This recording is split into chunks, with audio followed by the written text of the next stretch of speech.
इस दिव्य स्थान पे आकर उन्होंने 12 साल तक भगवान शंकर के लिए कठोर तप किया।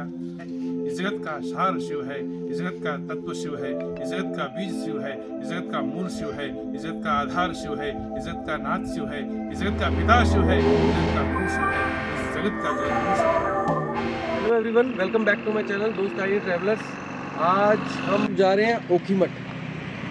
तो उसकी स्टोरी क्या है, कैसा है, पीछे का नज़ारा देखो। मतलब अभी ओखीमठ पहुंचे भी नहीं हम, करीब करीब 2 घंटे का रास्ता है और इतना सेक्सी वेदर हो रहा है ना यहाँ पे, इतना सुंदर, इतना सुंदर। बात तो है उत्तराखंड में भी देवों की भूमि इसलिए है, ये इसलिए भोलेनाथ आगे बैठे हैं यहाँ। सो चलते हैं आगे, देखते हैं कैसा है सीन और क्या है। हमारा भी ये फर्स्ट टाइम है। ओखीमठ जाएंगे, तुंगनाथ जाएंगे, 2-3 जगह विजिट करेंगे। 4 दिन का प्रोग्राम है, खुद भी देखेंगे, आपको भी दिखाएंगे। सो हम पहुंच गए हैं अभी उत्तराखंड की मशहूर धारी देवी, जो कि काली माता का प्रतीक है। और बेसिकली यहाँ की लोकल मान्यताओं के हिसाब से ये जो देवी हैं, ये चारों धामों की, यानी कि जो उत्तराखंड के 4 धाम हैं, उन चारों धामों की प्रोटेक्टर है। और अभी 2013 में जब यहाँ उत्तराखंड में बाढ़ आई थी, तब यहाँ की लोकल लोगों की मान्यता है कि इस टेम्पल को हटाने की यहाँ से कोशिश की गई थी, तभी वो 2013 की आपदा आई थी उत्तराखंड में। तो अभी ओखीमठ के रास्ते में हैं हम लोग, और लोकेशन तो नहीं पता मुझे कौन सी है ये, लेकिन आप देख सकते हो मतलब सॉइल का ना, मतलब रेत का खुद का ही रेनबो बना हुआ है। नेचर के कलर्स की कोई बात ही नहीं है। और ये मैंने और कहीं नहीं देखा, कश्मीर, हिमाचल, ये यहाँ ही देखा है मैंने पहली बार कि ऐसे एक माउंटेन का स्लाइड बना हुआ है और नीचे रिवर जा रही है और ये ऐसा लग रहा है जैसे रेनबो है। मतलब खुद जैसे देवताओं ने कलर भरे हुए इसके अंदर। ब्यूटीफुल, बहुत सुंदर है। और ठंड तो यहाँ इतनी हो रही है, बस ये गाड़ी से निकलने का मन नहीं कर रहा, पॉकेट से हाथ बाहर निकालने का मन नहीं कर रहा है। पर फिर भी नज़ारे ऐसे हैं कि अंदर भी नहीं बैठा जा रहा। और अभी आप देख सकते हो यहाँ पे हम लोग जहाँ रुके हैं, ये स्टोन्स गिरे हुए हैं, ये शूटिंग जोन एरिया है, लैंडस्लाइड प्रोन एरिया है, तो काफ़ी डेंजरस है। निकलते हैं यहाँ से, यहाँ ज़्यादा देर रुक नहीं सकते, आगे देखते हैं और क्या क्या है। इतनी खुशी, एक्साइटमेंट लेवल 100 आउट ऑफ 100। पता क्यों? उधर देखो, उधर इसके लिए ये दिख रहा है माउंटेन पीक, प्योर वाइट। मतलब इसी के पास जा रहे हैं हम। ओए होए होए, मजेदार।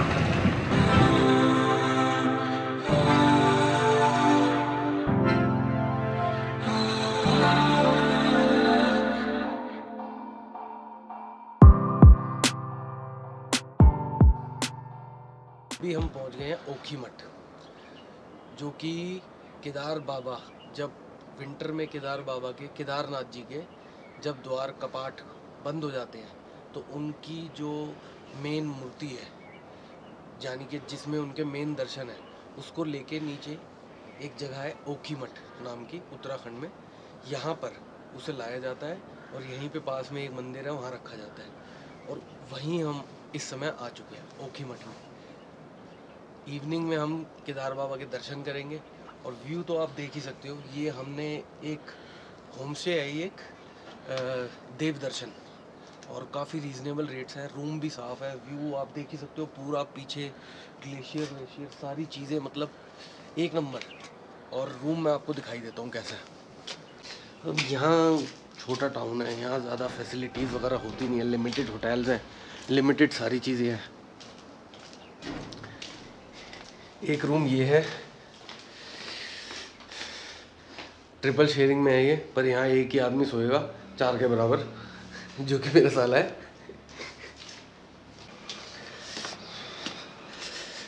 और ये वाला रूम है हमारा, छोटा सा रूम, टॉयलेट क्लीन है, साफ सुथरा है। और ये अगर यहाँ कर्टेन हटा दे तो बिल्कुल रूम से ही व्यू आ रहा है सामने ग्लेशियर का। बढ़िया एकदम।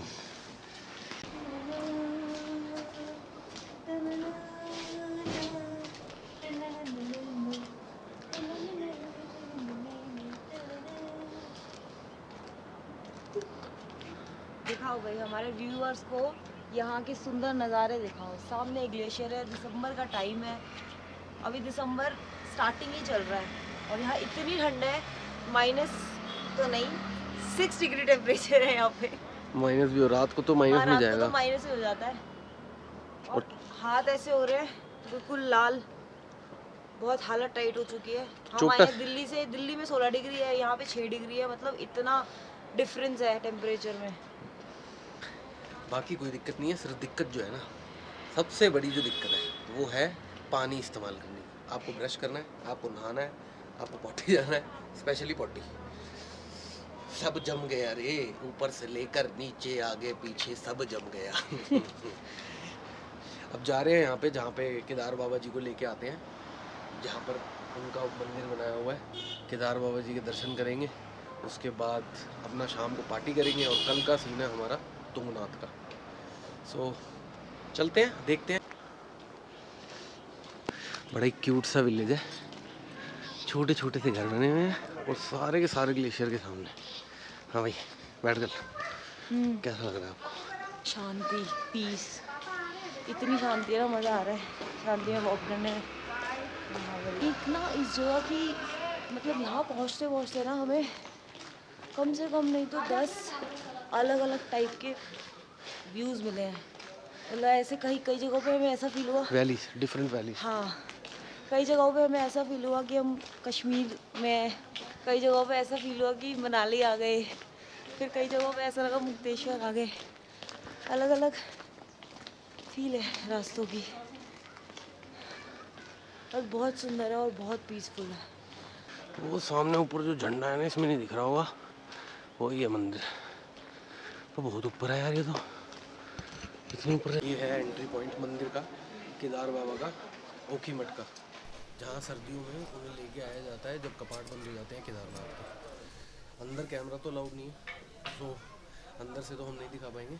आप फिलहाल बाहर से देखो, चारों तरफ पहाड़ी पहाड़, ग्लेशियर और इतनी ऑसम जगह पे ये बना हुआ है।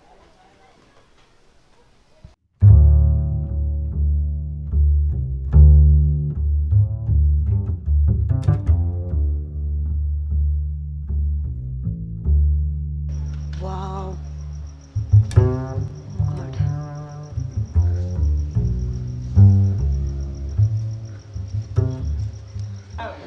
यहाँ विराजमान है शिव जी, केदार बाबा। हिमालय की उत्तुंग शिखर में विराजमान यह दिव्य भगवान शिव का दिव्य मंदिर महाराजा मानधाता जी की तपस्थली है। महाराजा मानधाता जी इक्ष्वाकु वंश में जन्म लिए, सूर्यवंशी राजा थे, चक्रवर्ती थे, विश्व विजेता थे, लेकिन भगवान शिव के अनन्य भक्त थे। इस दिव्य स्थान पे आकर उन्होंने 12 साल तक भगवान शंकर के लिए कठोर तप किया। उस तप का पुण्य था इस दिव्य स्थान को भगवान शिव के प्रणव रूप ओमकार के दिव्य स्वरूपों में दर्शन हुए, इसलिए इस स्थान का नाम ओमकारेश्वर हुआ। ओमकारम सर्वस्वम, ओमकार ही सर्वस्व है। इस जगत का सार शिव है, इस जगत का तत्व शिव है, इस जगत का बीज शिव है, इस जगत का मूल शिव है, इस जगत का आधार शिव है, इस जगत का नाथ शिव है, इस जगत का पिता शिव है, इस जगत का गुरु शिव है, इस जगत का जगत गुरु शिव है। बिना शिव के यह संसार नहीं होता, होता भी तो सार रहित रहता। जो कुछ हमें ये प्रकृति देती है महादेव की कृपा से मिलता है और नित्य भगवान शिव के उस दिव्य स्वरूप का दर्शन पूजन अर्चन करना चाहिए। और वह जो मूल स्वरूप है, वो जो प्रणव रूप है ओमकार, वह इस स्थान पे है। इस स्थान का सौभाग्य है, इस स्थान को पंच केदार का प्रमुख दिव्य गद्य स्थान का दिव्य स्वरूप दिया गया है। पंच केदार हैं केदारनाथ, मदमहेश्वर, तुंगनाथ, रुद्रनाथ और कल्पेश्वर। 12 ज्योतिर्लिंगों में से केदारेश्वर दिव्य ज्योतिर्लिंग इस केदार खंड के दिव्य केदार श्रृंग पर विराजमान मेरु सुमेरु की तलहटी पर मंदाकिनी के किनारे जो दिव्य ज्योतिर्लिंग है, वह दिव्य भव्य ज्योतिर्लिंग इस दिव्य हिमालय को नर और नारायण की दिव्य तपस्या के कारण मिला है, उनकी उपासना के कारण मिला है। और यह ज्योतिर्लिंग सतयुग का ज्योतिर्लिंग है। उसके बाद जब महाभारत युद्ध हुआ, युद्ध के उपरांत जब पांडवों को गुरु हत्या, ब्रह्म हत्या, गुत हत्या का पाप लगा, तो व्यास ऋषि की आज्ञा लेकर पांडव इसी दिव्य हिमालय में अपने पाप का प्रायश्चित करने के लिए आए, क्योंकि इस दिव्य स्थान को भगवान शिव का दिव्य आशीर्वाद है। कोई भी जीवात्मा घोर से घोर पाप क्यों न किया हो, एक बार भी इस दिव्य स्थान पे आकर के महादेव का चरण शरण भगवान का दिव्य अर्चन करे तो वह हर पाप से मुक्त हो जाता है। इसलिए हिमालय को मुक्ति का धाम कहा गया। कहते हैं जीवन मुक्तो भवे सोपी योगतो हिमालय।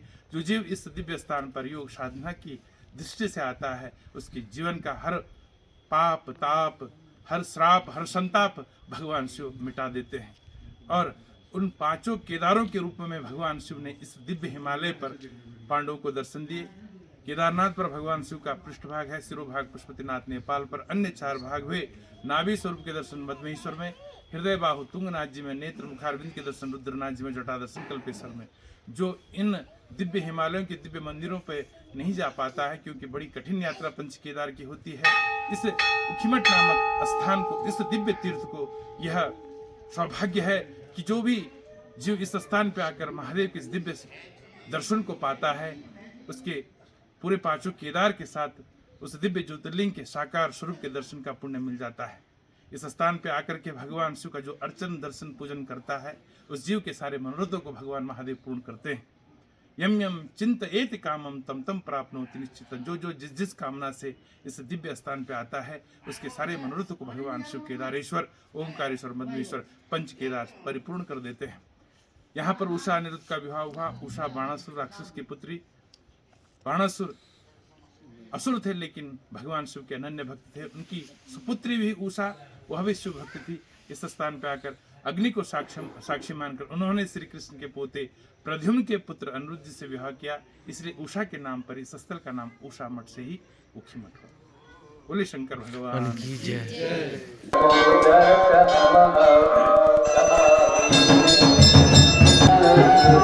कमाल कैसे हो रही है? ठंडी गर्म है यहाँ की, है ना? वहाँ भी ठंडी है। ऐसा क्यों?